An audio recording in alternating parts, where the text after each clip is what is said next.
Everyone, welcome back to my channel Sunita Chandra. তোমরা সবাই কেমন আছো? আমি তো খুব ভালো আছি। এই দেখো, গরম গরম করে সারাদিন যা পড়েছি কালকে, আজকে ভগবান আমার কথা শুনেছে। আজকে বৃষ্টি সকাল হতেই, মানে ঘুমোতে ঘুমোতেই শুনতে পাচ্ছি খুব জোরে বৃষ্টি হচ্ছে। ও দেখো ভিজে কী হয়েছে।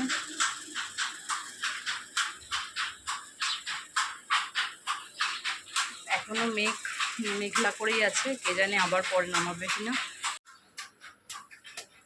যতই বৃষ্টি হোক, যতই যা হোক, রান্নাবান্নাও করতে হবে, খেতেও হবে। তো চলো রান্নাটা করে নিয়ে এবারে। এই যে বাজার বাইরে রেখেছি, আজকে পটল হবে, ঢেঁড়স হবে। এই দেখো স্কুল যাচ্ছিলে, চলো এসো। কে গেছে স্কুলে? আমি। আর কে গেছে? ঝিয়াম। চলো দেখি গা, স্কুলে যায় কারোর সাথে মারামারি করো না। কেউ তোমাকে মারবে না, তুমি যে বইটা বের করে ওগুলো পড়াশোনা করবে না।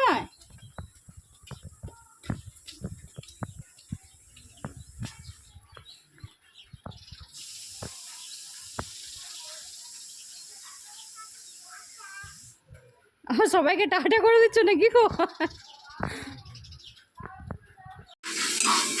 তো বন্ধুরা, আজকে ডিমের কারি হবে।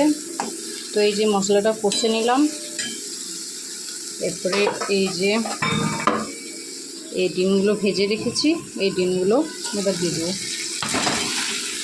আমরা তো একবেলা খাই, তাই চারজনকার চারটা। তবে ঋষিকে একটা গোটা দেবো না, দিনের বেলা অর্ধেকটা দেবো, সন্ধ্যেবেলায় ভাত খাই, সন্ধ্যেবেলায় অর্ধেকটা দেবো।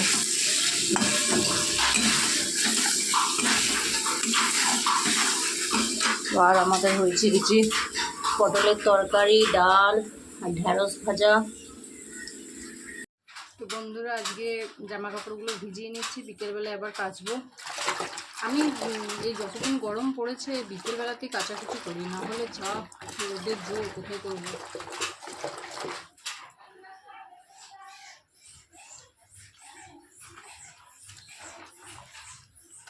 কদিন বললাম না তোমাদের, কলটা ভেঙে গেছিলো বলে কাচিনি।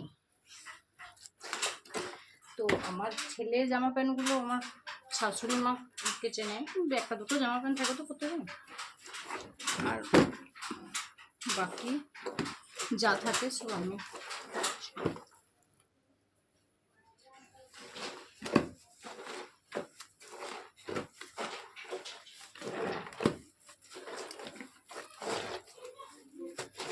এই যে সব ভিজিয়ে রেখে দিলাম, থাক এখন ভিজানো। একটুক্ষণ ভিজিয়ে রাখলে জামাকাপড়গুলো ভালো ছাড়ে। এই যে বিকেলে ঝাঁটা হাতে চলে এসেছি, ঘরটা ঝাড় দিয়ে দেবো একটু। আজকে আর ছাদে যাব না, দারুণ হাওয়া দিচ্ছে, বা ছাদে দেখলাম এই ছাদে দারুণ হাওয়া দিচ্ছে, বলি বাইরে দারুণ হাওয়া দিচ্ছে, কিন্তু যাব না। তাহলে আজকে অনেকগুলো কাজ আছে, দেখি একবার বাইরের দিকে বেরোতে পারি তো বেরোবো সন্ধ্যের দিকে। অনেক দিন বাইরে বেরোই না। তো চলো, ছাড় দেওয়া হয়ে গেলো, এবারে কাপড় জামাগুলো ভিজিয়ে রেখেছিলাম ওগুলো কেচে নিই গা। তারপরে সন্ধ্যের দিকে একবার যদি বাইরের দিকে বেরোই তো বেরোবো, তখন তোমাদের সাথে সব শেয়ার করবো। তো বন্ধুরা, তোমাদেরকে তো বললামই যে এই যে একটু বাইরে যাব, অনেক দিন বাইরে বেরোয় নেই। তো এই যে ঋষির কী কারণে যাচ্ছি সেটাও বলছি। আমার দুদিন আগে সে চিকেন পকোড়া বলছি, সরি, চিকেন মোমো এনেছিল। ঋষি তো চিকেন খায় না, তো সেই জন্য ঋষির জন্য আজকে যাচ্ছি মোমো কিনতে। ঋষি খুব ঝঁক করছিল সেদিনে, তো দেখি যাই পাই নাকি দিয়ে তোমাদের সাথে। আরে ইয়ে হলো না, তখন ইয়ে করিনি, আলাদা আলাদা প্লেট দেবে।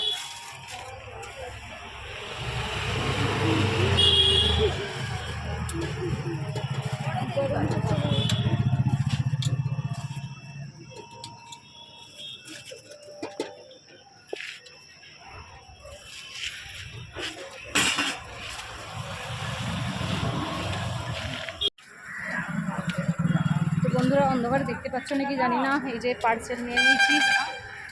3 প্লেট মোমো।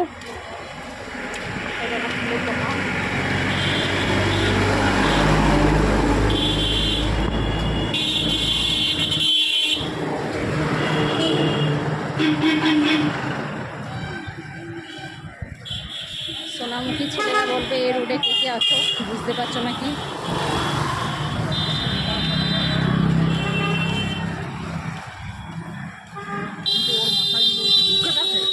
তো চলো বাড়ি যাই, বাড়ি গিয়ে কথা বলছি তোমাদের সাথে।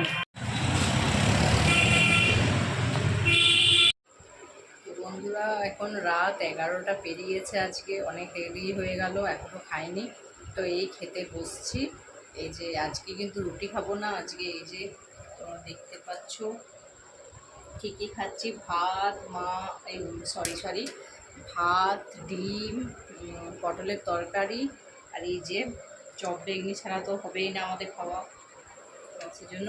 আর ভাত কম ছিল বলে মানে ঋষি আজকে সন্ধ্যেবেলায় ভাত খাইনি, তো ঋষির ভাতগুলোই রয়ে গেছিলো।